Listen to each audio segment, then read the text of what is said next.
Hello. Hello. Okay, this is our last episode for this week Yes. of our little home practice mini-series. Yeah. And so today I thought it would be fun to talk about what Jason recommends we do for if we only have 10 minutes to practice, if we only have 20 minutes to practice, and if we only have 30 minutes to practice. Ready? Yeah. Go. That's like, I feel like this is like a quiz, like a quiz show. It is. You're being graded. Okay. So I'm going to say something that is probably the most ridiculously obvious thing, knowing that most people, including myself, overlook obvious things.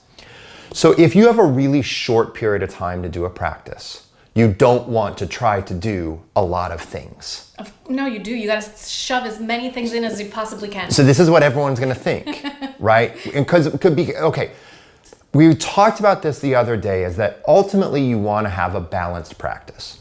And what we have to know is that we have internalized, for good reason, a lot of positive messages as being a yoga student from our classes.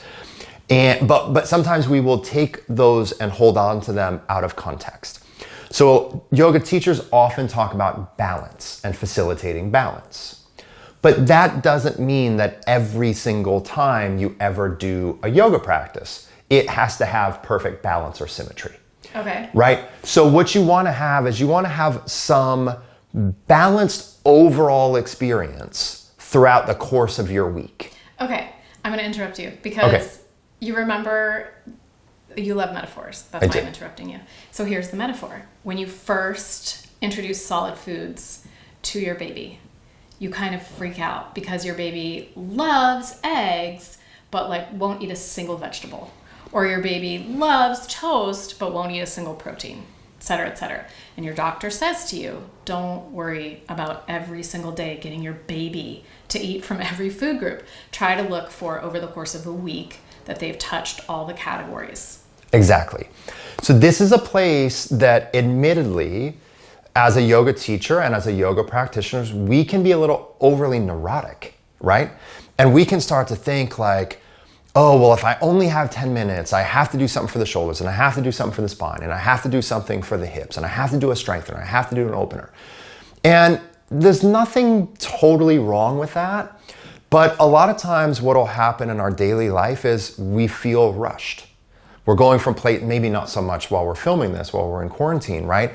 But I think that so many people are so overloaded trying to do so many things that if you make your yoga practice that way, it's not going to actually feel like a yoga practice. True. So when you're working with a short increment of time, you probably will get much deeper. You'll get much more practice by doing fewer things for a longer period of time, right? And I'll give you this would be a huge example, right? No one's going to do down dog for 10 minutes. Like almost no one could possibly do down dog for 10 minutes. But if somehow you did one down dog for 10 minutes, that is going to have a bigger, more intense effect on your body and mind than doing one down dog, one shoulder opener, one hip opener, and so on, right? Yeah. So you just kind of have to let yourself say, look, if I'm going to practice for a short period of time, it's a snack. Mm-hmm. And a snack doesn't have to be some perfectly balanced thing. Make sense? Yep. Right? So that's the first thing. If you're practicing for a short period of time, pick something that you genuinely want to do it longer, and do something else that is similar to that. So don't try to draw from too many different things. Okay. Keep it really simple, fewer poses for a longer increment, focus primarily on what you genuinely want to do, because that thing that you want to do is likely to have a good effect. Right. Okay? Now, if you're going to start to scale it up a little bit longer, so if you go from now 10 minutes to 20 minutes, I would say use that same starter recipe, right?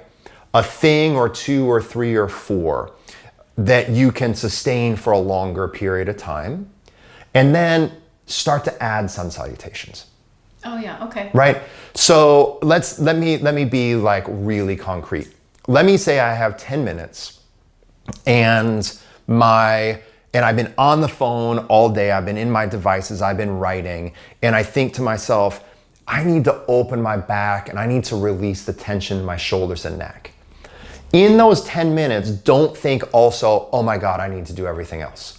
Just do 10 minutes of a few poses that are gonna release excess tension in the shoulders, neck, upper back. Now, you have 20 minutes. Do the same thing that you were going to do in that 5-minute increments, but then start to do whole body movement. Would you do the whole body movement first or do the targeted movement first? I think you can really do either.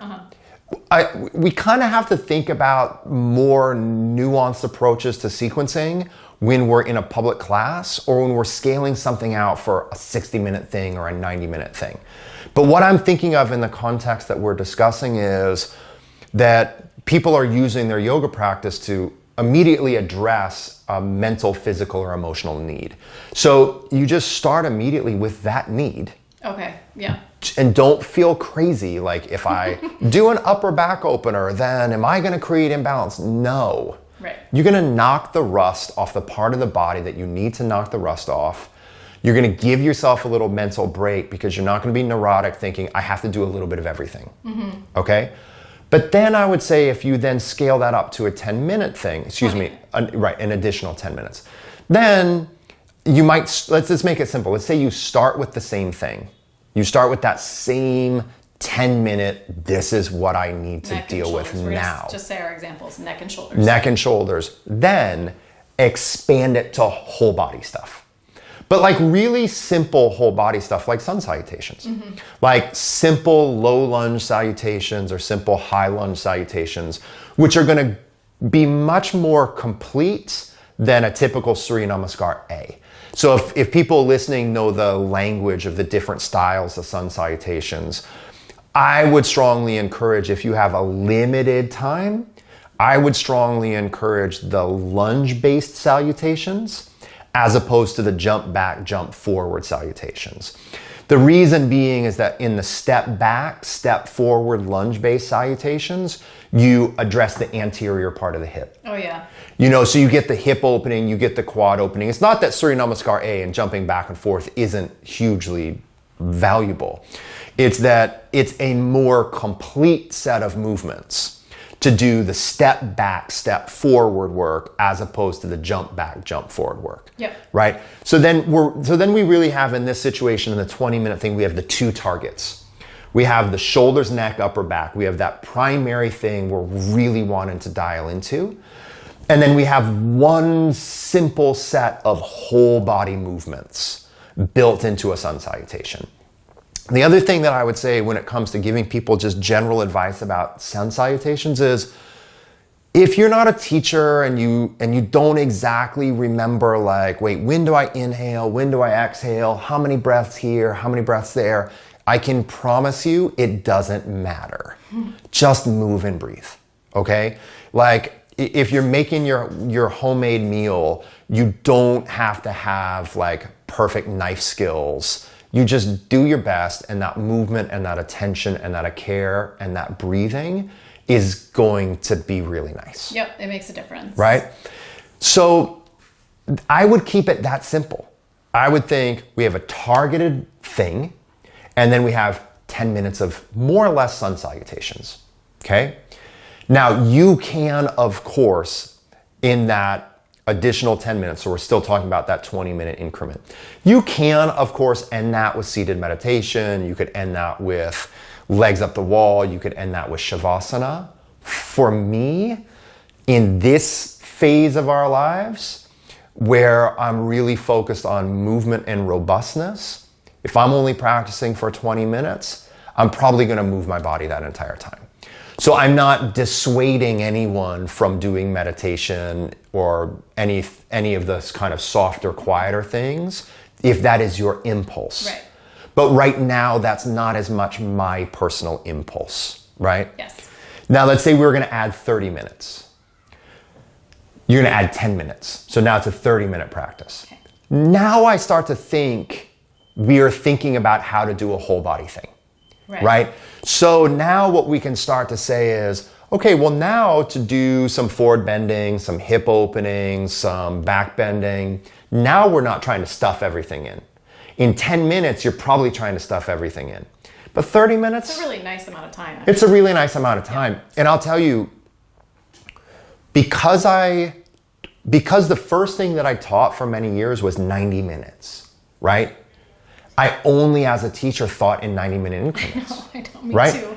Right? And I used to think like, if I'm gonna teach anything, it's gotta be a 90-minute class. Like I gotta have 78 minutes to prepare for that one pose, right? So I'm not saying that everyone should like have shorter, quicker practices. That's not what I'm trying to feed into, but being practical and realistic, if you're doing a home practice that is a 30-minute increment that's kind of self-led, self-directed, you actually do have time to have your focal point, right?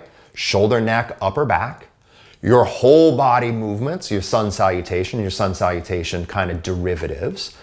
But then you can also start to think to yourself, okay, let's pull in 2 hip openers, 2 twists, 2 back bends, and 1 simple restorative leg up the wall. So you can kind of start, I was kind of talking about this the other day.